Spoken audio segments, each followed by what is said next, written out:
उस प्रसंग के लिए आप सभी लोग एकाग्रचित्त होकर भक्ति पूर्वक श्रवण करें।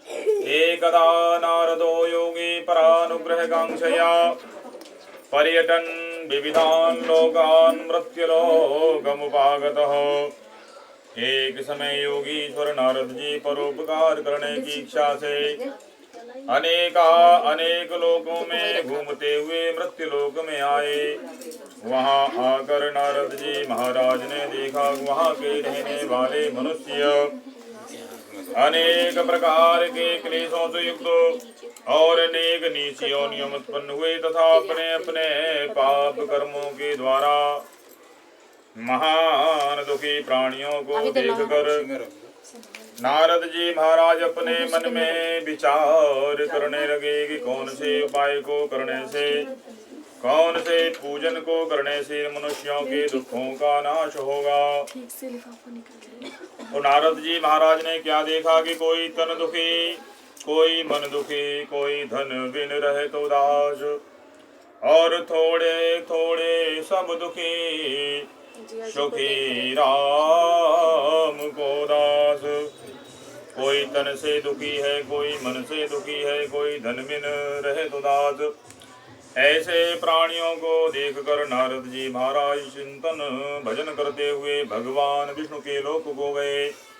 वहां गौरवर्ण चतुर्भुज शंख चक्र गदा पद्म और वनमालाओं से अलंकृत देवादिदेव श्री भगवान नारायण को देखकर नारद जी महाराज उनके स्तुति प्रार्थना करने लगे। नारद जी बोले कि वाणी मन से अगोचर रूप वाले, अनंत शक्ति वाले, आदि मध्य और अंत से रहित गुणात्मा, शब के आदि कारण, भक्तों के दुख दूर करने वाले, पीड़ा हरने वाले प्रभु आपको मेरा नमस्कार है, प्रणाम है।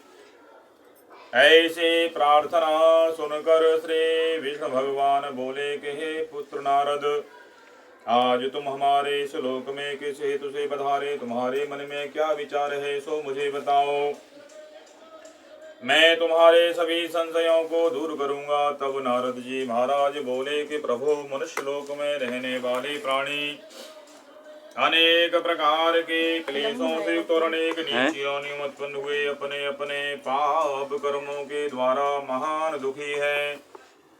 आप कृपा करके मुझे कोई ऐसा व्रत पूजन का विधान बतावें जिसको संपन्न करने से प्राणियों के दुख दूर हो जावे।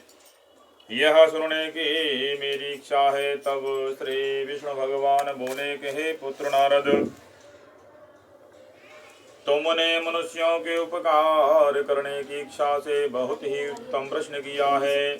अब मैं तुम्हें वह उपाय बता रहा हूँ जिस उपाय को संपन्न करने से मृत्युलोक के प्राणी मृत्युलोक में मनवांछित फल प्राप्त करेंगे और अंत में सत्यपुर को जावेंगे। स्वर्ग और मृत्युलोक में अत्यंत पुण्यदायक एक व्रत पूजन है। भगवान सत्य नारायण के व्रत पूजन को भली भांति